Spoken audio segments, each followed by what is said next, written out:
बिल्लाहि मिनश्शैतानिर्रजीम बिस्मिल्लाहिर्रहमानिर्रहीम अस्सलामु अलैकुम वरहमतुल्लाहि वबरकातुहू। एक जन्नती साहब का तज़किरा करते हैं कि जन्नत में लाजमन यानी ज़मानत के साथ पहुंचा देने वाली चीज़ों में से एक चीज़, एक अमल है अपने दिल को हसद और रश्क और बुग़्ज़ से पाक कर लेना। तो एक ऐसे साहब जिनको ये फजीलत हासिल हुई और ये तौफीक मिली, उनका तज़किरा करते हैं।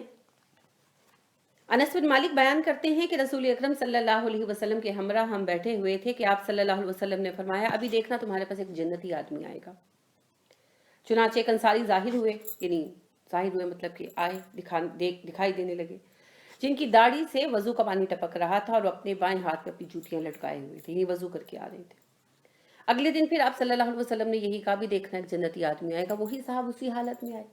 तीसरे दिन फिर आपने कहा, देखना अभी एक जन्नती आदमी आएगा, और वही साहब उसी हालत में आए। आप देखिए कैसी खुशनसीबी है कि नबी अकरम सल्लल्लाहु अलैहि वसल्लम जुबान मुबारक से 3 दिन से मुतवातिर कह रहे, जन्नती आएगा, जन्नती आएगा, जन्नती आएगा।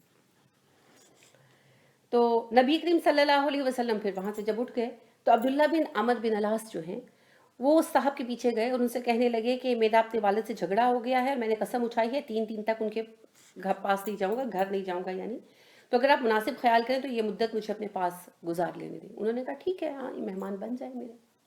अब आप देखिए शौक कितना है जन्नत का। हमने कभी कोशिश की कि ये पता करें कि जन्नत में ले जाने वाले अमल कौन से हैं और क्या है। तो जब एक बंदे को आप सल्लल्लाहु अलैहि वसल्लम 3 दिन कह रहे हैं ये जन्नती है, ये जन्नती है, ये जन्नती है, तो अब्दुल्ला को लगन लग गई कि क्या फेल है ऐसा, क्या खूबी है ऐसी कि अल्लाह के रसूल सल्लल्लाहु अलैहि वसल्लम 3 दिन से एक बात दोहरा रहे हैं, पता तो करो। ये है शौक जन्नत, अल्लाह हमें अता फरमाए, आमीन।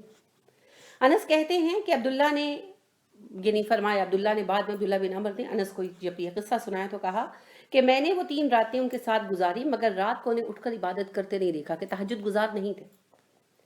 हाँ, अलबत्ता जब वो दिन से उठते यानी फजर के वक्त उठते तो बिस्तर से उठते हुए अल्लाह का जिक्र करते, यानी दुआएं पढ़ते, उठने की जो दुआएं हमें सिखाई गई हैं। फिर तकबीर कहते, यानी अल्लाह का जिक्र करते मजीद, और नमाज फजर पढ़ते। फजर की नमाज नहीं छोड़ते थे, फराइज नहीं छोड़ते थे। अब्दुल्ला कहते हैं कि मैंने उनमें एक और खूबी ये देखी कि सिर्फ खैर की बात कहते थे। देखें, फराइज नहीं छोड़ते थे। ये नहीं है कि नमाजें वगैरह भूले में और बस जो है वो अच्छे सोशल वर्क कर रहे हैं, ऐसे नहीं। फराइज अदा करते, अल्लाह का जिक्र करते और सिर्फ खैर की बात कहते, बुरी बातों से अपने आप को बचाते रखते।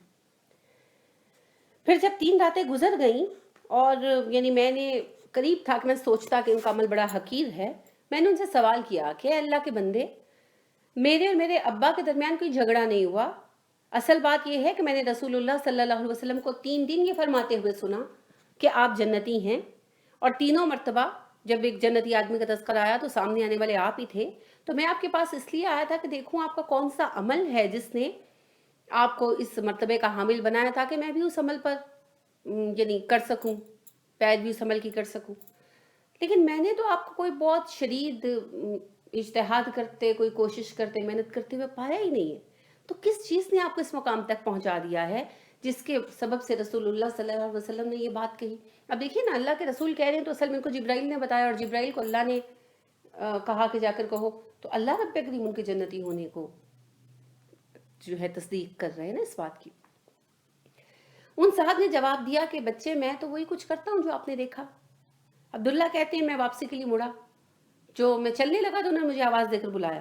वो कहने लगे, बेटे अमल तो मेरे वही हैं जो आपने देखे हैं, अलबत्ता इतना है कि मैं अपने दिल में किसी मुसलमान के लिए धोखा और फरेब नहीं रखता, धोखा और फरेब नहीं रखता, और ना ही किसी से इस वजह से हसद करता हूँ कि उसे अल्लाह ने कोई खैर अदा की है, यानी किसी को कोई अल्लाह ने नेमत दी है तो मैं उसे हसद नहीं करता।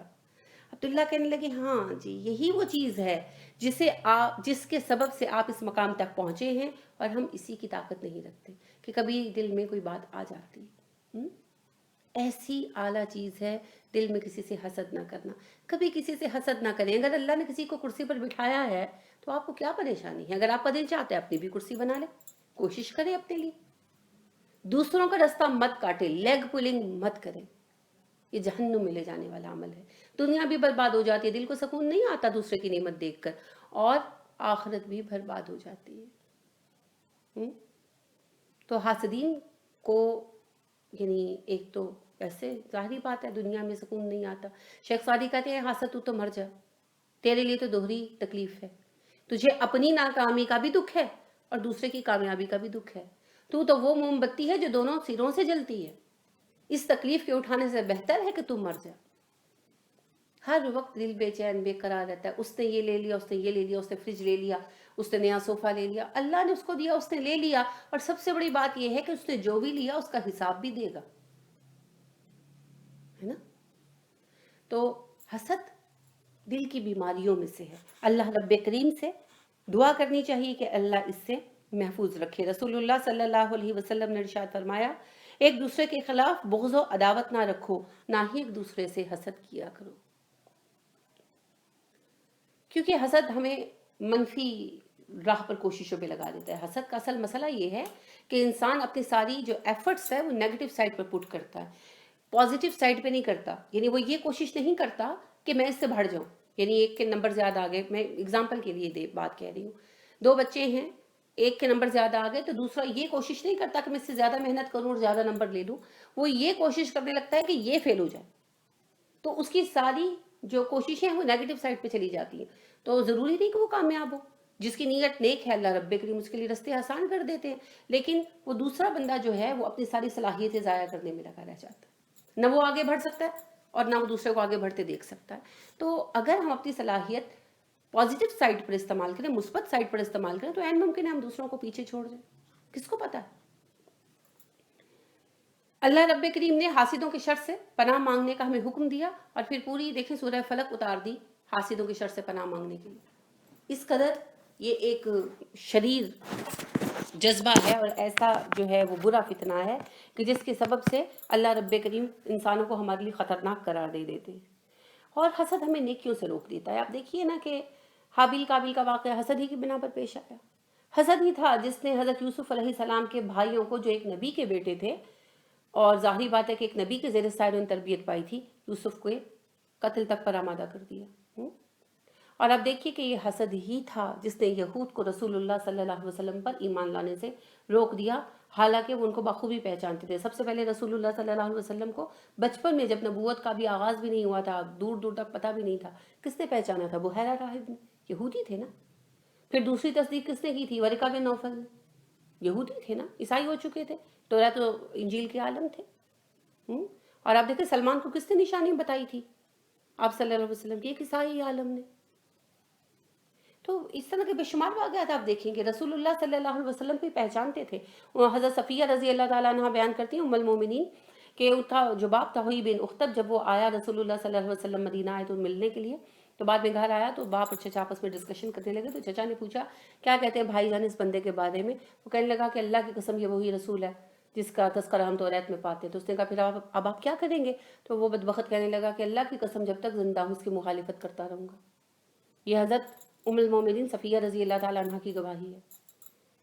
کیا تھا سبب؟ اللہ نے خود کہا، حسد۔ انہیں یہ اعتراض ہے کہ اللہ نے اپنا فضل آپ پر کیوں اتارا، تو حسد کی سبب سے آپ حق سے رک جاتے ہیں۔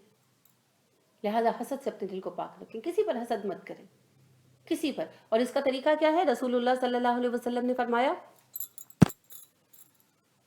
کہ دنیا میں اپنے سے نیچے والے لوگوں پر دیکھیں کہ ہم سے کتنے کتنے کم حیثیت لوگ موجود ہیں، تکبر بھی نہیں ہوگا انشاءاللہ، حسد بھی نہیں آئے گا۔ اپنی نعمتیں گننا شروع کر دے، اللہ نے کیا کیا دیا، آپ کو کیا پتا جس نعمت کی وجہ سے آپ دوسرے پر حسد کر رہے ہیں اس کے لیے اس کی ویلیو کوئی نہ ہو۔ جیسے کوئی بندہ بہت دولت مند ہے، آپ بڑا رشک کرتے ہو، اس کے پاس بڑا پیسہ ہے، بڑا پیسہ ہے، اب بات یہ ہے کہ وہ بیچارہ بیمار ہو، کسی ایسے عارضے میں مبتلا ہو، کھا ہی نہ سکتا ہو، وہ کہتا ہو ساری دولت کی مجھ سے لے لے اور مجھے صحت دے دے۔ کیا پتا آپ کو کون کس حالت میں جی رہا ہے؟ جس نعمت پر آپ رشک کر رہے ہیں اس کے لیے عذاب بنی ہوئی ہو۔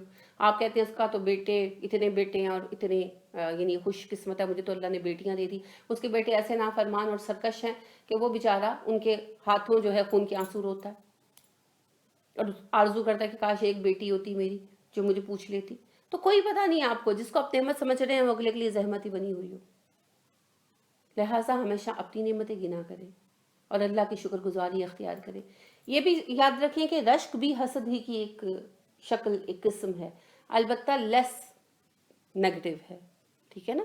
रसूलुल्लाह सल्लल्लाहु अलैहि वसल्लम ने फरमाया कि रश्क सिर्फ 2 आदमियों से किया जा सकता है, करना जायज़ है। रश्क करना जायज़ नहीं है इल्ला ये कि 2 आदमियों से, कि 2 आदमियों के सिवा किसी पर रश्क करना जायज़ नहीं है। रश्क क्या होता है कि इस नेमत के हसूल के लिए खुद भी जुट जाना। तो इनफैक्ट ये मना नहीं है, आप किसी नेमत के हसूल के लिए कोशिश करें, लेकिन असल में ये हसद की राह पर डाल देते हैं ना। कोशिश की, फ़र्ज़ करें कि आपने कोशिश की, बहुत कोशिश की, मगर उसमें कामयाब नहीं हो सके, किसी सबब से, अल्लाह ने आपके नसीब में नहीं लिखी हुई, आप में उसकी अहलियत नहीं है। अब बाद में फिर जब आप नाकाम होंगे तो आहिस्ता आहिस्ता फिर वो हसद हसद बनता जाएगा, वो जज्बा नाकामी के बाद। तो इससे बचने का तरीका ये है कि लोगों के साथ कंपेयर ही मत करें अपने आप को। कंपैरिजन बुनियादी तौर पर है ही गलत। अब जैसे नीचे वालों को देखो कैसे कैसे महरूम लोग पड़े हुए, ठीक है। तो लिहाजा रश्क सिर्फ 2 लोगों से जायज़ है।